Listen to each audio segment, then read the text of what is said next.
ছিলেন। যেহেতু তিনি মওলা পাকের দরবারে থাকতেন, তাই আমি তার নামটা একটু সম্মানের সাথে নিচ্ছি। উনি চর্মশিল্প কর্মকার, মানে চামড়ার আর কি আপনার জুতা পালিশ এই জাতীয় কিছু করতেন।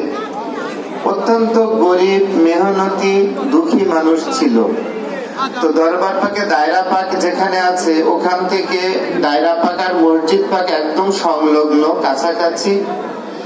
তো মওলা পাক ওনার হুজরা শরীফে অবস্থান করছেন এবং ওই শুকো, ওনার নাম ছিল শুকো। তো শুকো ওই হুজুর পাকদের আসার সংবাদ শোনার সাথে সাথে দরবার পাকে হাজির হতেন। তো এইরকম মুসলমানদের ভিড় থাকতো, সামনে মুরিদরা সবাই সামনে যেত, কিন্তু শুকো কখনো সামনে যায়নি, একদম পিছনে দাঁড়াতো।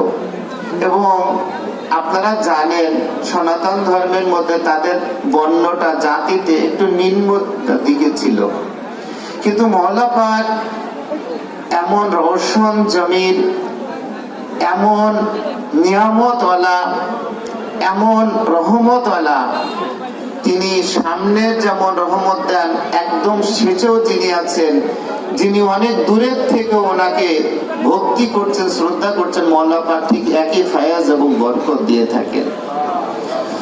তো শুকর কাছে ওনার গ্রামের থেকে এসে একটা লোক এসে বলল যে, শুকো তুমি বাড়ি চলে যাও, তোমার ছেলে খুব অসুস্থ। তো ও চিন্তা করছে, আমি যদি আমার অসুস্থ ছেলে, আমি বাড়ি যেয়ে কি করব? আমার তো কোন রকম ক্ষমতা নেই যে আমার তাকে চিকিৎসা করাবো। খুব বুক ভরা একটা আশা নিয়ে, যার কোনো সমাজে কোনো মূল্য ছিল না, যার কোনো সমাজে কোনো ইজ্জত ছিল না, সেই ব্যক্তি আজকে সে তার প্রথম মুর্শিদের দরজার সামনে এসে দাঁড়ালো। যাই আজকে মওলা পাকের সামনে যেয়ে বলি, হুজুর পাক, মওলা পাক, আপনি মেহেরবানি করে আমার ছেলেটাকে একটু ভালো করে দেন। এই কথাগুলো বলতে বলতে বলতে বলতে মনে করতে করতে সে মওলা পাকের দরজার সামনে এসে দাঁড়ালো। ভাই, আল্লাহ সাক্ষী, আল্লাহ সাক্ষী, এনার হচ্ছেন জাতে পাকে পাঞ্জাতন, জাতে খোদা। মহানবী হুজুর পাক সাল্লাল্লাহু আলাইহি সাল্লাম বলেছেন, ফাইন্নাহু মামসুসুন ফি জাতে আল্লাহ, কেননা ওরা আল্লাহ পাকের জাত এবং সিফতের সাথে ওনারা মিশে গিয়েছেন। তো ইনি এই কথাগুলো বলার জন্য হুজুর মওলা পাকের দরজার সামনে দাঁড়িয়েছেন। কেউ একজন হয়তো ভলেন্টিয়ার বা খাদেম সাহেবের মাধ্যমে হয়তো খবরটা দেওয়া হবে, হুজুর একজন ফরিয়াদি এসেছে, একজন অভাবী লোক, একজন কিছু আর্জি নিয়ে এসেছে, আপনি শোনেন। আল্লাহ সাক্ষী, আল্লাহ সাক্ষী, আল্লাহ সাক্ষী, কেউ সংবাদ দেয়নি, কেউ কিচ্ছু বলেননি। মওলা পাক খোদ ওনার কামরার হুজরা শরীফের দরজা মোবারকটা উনি খুলে দিয়েছেন। খুলে দিয়ে এখান থেকে কিছু বলার আগেই ওনার পাক জবান দিয়ে বলছে, শুকো তুমি বাড়ি চলে যাও, তোমার ছেলের কিচ্ছু হবে না, তুমি বাড়ি চলে যাও। এর নাম যে শুকো এবং তার সন্তান অসুস্থ, এটাও মওলা পাকের কাছে বলতে হয়নি। আপনি সেই পীরের কাছে এসেছেন। আপনারা কি বুঝতে পারছেন আমার কথা? আপনি সেই পীরের কাছে এসেছেন যে পীরের কাছে আপনার আরজি অনুযায়ী আপনাকে ট্রিটমেন্ট দেওয়া হয় না। আপনার প্রয়োজনটা আপনার বাড়ির থেকে নিবেদন করার সাথে সাথে আপনার বাড়িতে সেই প্রয়োজনটা পৌঁছিয়ে যায়। তো মওলা পাক বলছেন যে এই কথা, যখন এই কথা শুনলো, তখন তো এদিক থেকে আর কোনো কথা বলার কোনো সুযোগ নেই। সাথে সাথে উনি দরজা বন্ধ করে দিলেন। বুক ভরা একটা আশা নিয়ে উনি বাড়ির দিকে যাচ্ছেন। বাড়িটাও একটু 2-3 কিলোমিটার দূরে, একটু দূরে হবে। তো দেখেন, যে যত বড় ভক্ত হয় তাকে একটু কঠিন পরীক্ষা দেওয়া লাগে। তো ভক্ত তো পরীক্ষা না দিলে সে বুঝবে কি করে যে এটা সেই জায়গায় আমি পৌঁছাতে হবে? তো উনি যখন পৌঁছাচ্ছেন, আল্লাহর কি অসীম মহিমা, আল্লাহ কি কুদরত, কি মানে অলৌকিকত্ব আছে জানি না। যত সময় শুকো তার বাড়িতে পাটা রাখছেন, ঠিক সেই মুহূর্তে তার ছেলেটা একটা শেষ নিঃশ্বাস ত্যাগ করলো। অথচ ওখান থেকে শুনে আসলো, বাড়ি চলে যাও, তোমার ছেলে কিছুই হবে না, সে ভালো হয়ে যাবে। এখন এখানে এসে যদি তার বাচ্চাটাকে একটু বুকে নিতে পারতো, 5 মিনিট পরে মারা যেত অথবা 5 মিনিট আগে মারা যেত, তাহলে কিন্তু একটা কিছু বলার একটা সুযোগ ছিল। কিন্তু সে বাড়িতে ঢুকছে, সেই মুহূর্তে তার দমটা তার সামনে বেরিয়ে গেল, শেষ। তখন ও সামনে গেল, যে একটা কাপড় দিয়ে টেনে লাশটাকে ঢেকে দিল। ঢেকে দিয়ে বলছে যে তোমাদেরকে ভগবানের দোহাই দিয়ে বলছি, আমি ওখান থেকে আর একবার জিজ্ঞেস করব যে হুজুর আমি আমারটাকে কি করব, তোমরা খবরদার গঙ্গার ধারে নিয়ে যেও না, আমার এটা কথা তুমি শোনো, তোমরা পরিবারের লোক শোনো। উনি যাচ্ছেন, এই রাস্তা দিয়ে তিনি বহুবার গিয়েছেন দরবার পাকে, কিন্তু আজকে রাস্তাটা মনে হচ্ছে যেন 20 থেকে 25 কিলোমিটার বেড়ে গিয়েছে। যত যাচ্ছে তত রাস্তা বেড়ে যাচ্ছে মনে হচ্ছে, তার কাছে মনে হচ্ছে।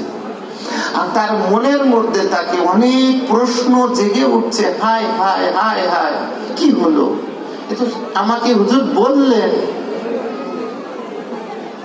আর আমি যেয়ে দেখলাম আমার বাচ্চাটা মরে গেল আর চলে গেল, আমার বাচ্চাটাকে একটু বুকে নিতে পারলাম না। ভাই, পৃথিবীর মধ্যে সবচেয়ে বড় কঠিন হচ্ছে এই জিনিসটা। আল্লাহ যত সন্তান আছে, যত মা আছে, সবাইকে আল্লাহ যেন এই জিনিসটা যেন দুনিয়ার থেকে যেন না তুলে নেয়। আল্লাহর কাছে দোয়া করেন। তখন তিনি যে যাচ্ছেন, যেতে যেতে যেতে যেতে হয়তো তার মনের মধ্যে কিছু ছিল, মওলা পাকের দরজার সামনে যেয়ে বলবেন, যে ওখানে মওলা পাকের সেই হুজরা শরীফের সেই দরজার সামনে যে আবার দাঁড়ালো।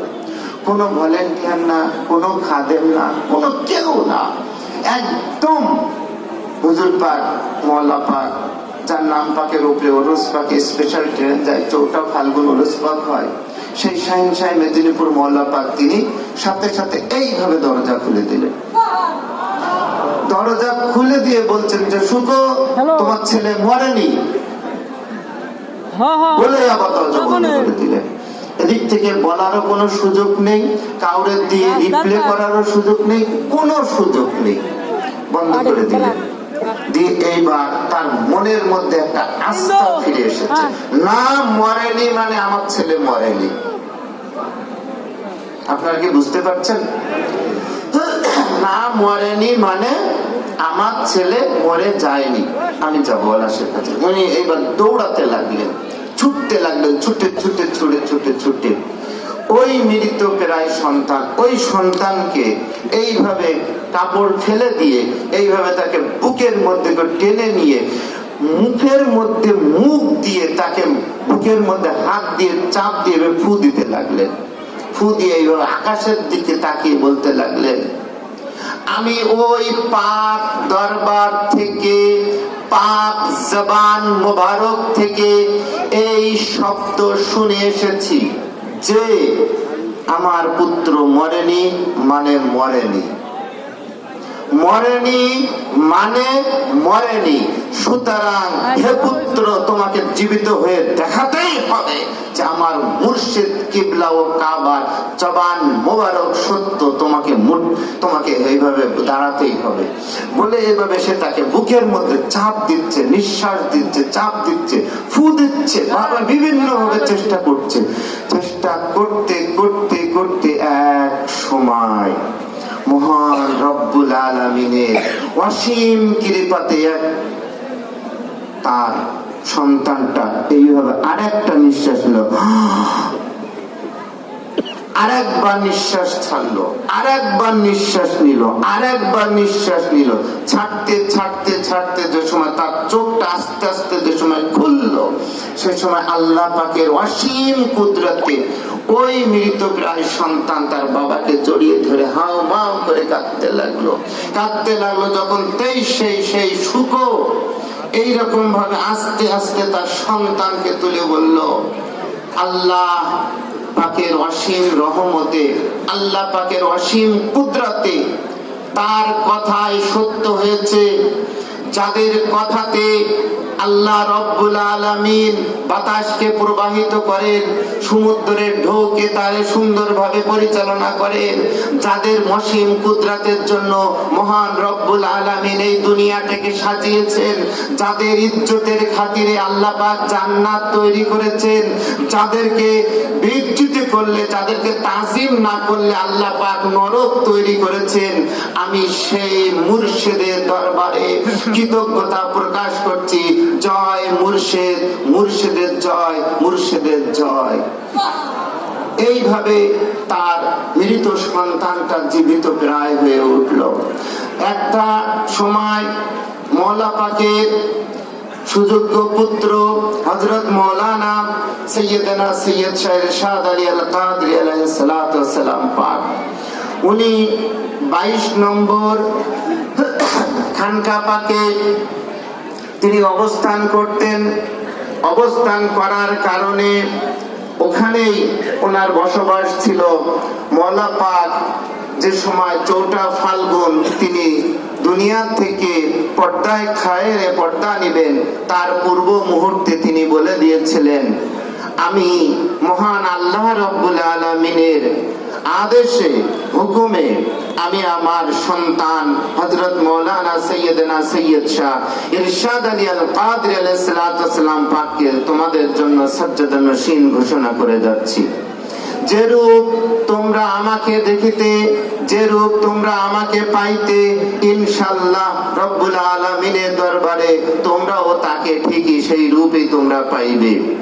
মহান আল্লাহ রব্বুল আলামিনের অসীম রহমত ও বরকতে হুজুর সৈয়দনা হযরত মাওলানা সৈয়দ শাহ ইরশাদ আলী আল কাদরি আল হাসানি আল হুসাইনি আল বাগদাদি আলাইহিস সালাতু ওয়াস সালাম পাক আমাদের এই কাদরিয়া গগনের তিনি উজ্জ্বলতম এক নক্ষত্র রূপে আমাদের রহমত দান করতে লাগলেন। হুজুর সৈয়দনা ইরশাদ আলী আল কাদরি আলাইহিস সালাতু ওয়াস সালাম 10ই মুহররম রোজ শুক্রবার ছিল, সেদিন হঠাৎ করে সমগ্র কলকাতাতে ভূমিকম্প শুরু হয়ে গেল। এভাবে জলজলা শুরু হয়ে গেল যে জলজলাতে ভূমিকম্পেতে এমন ভাবে ভূমিকম্প হতে লাগলো যে ভূমিকম্পের ফলে যে সময় নড়তে লাগলো, হুজুর পীর মুর্শিদ পাক তিনি কি করলেন, উনি হুজরা শরীফ থেকে খুব দ্রুত তিনি বেরিয়ে চলে আসলেন। চলে এসে একদম খানকা শরীফের সামনে, 22 নম্বর খানকা শরীফের সামনে রাস্তার উপরে দাঁড়িয়ে তিনি কদম মোবারক, ডান কদম মোবারক তুলে ইয়া শাইখ আব্দুল কাদের সাইয়্যিদুল্লাহ বলে ওনার কদম মোবারকটা কি করলেন, রাস্তার উপরে রাখলেন। সমগ্র ভূকম্প সাথে সাথে স্থির হয়ে গেল। নারে তাকবীর, নারে রিসালাত, নারে হায়দারি, নারে দাস, আঞ্জুমানে কাদেরিয়া। হুজুর সৈয়দনা পীর মুর্শিদ পাক তিনি আমাদের কিছু দিক নির্দেশনাও দিয়েছেন যে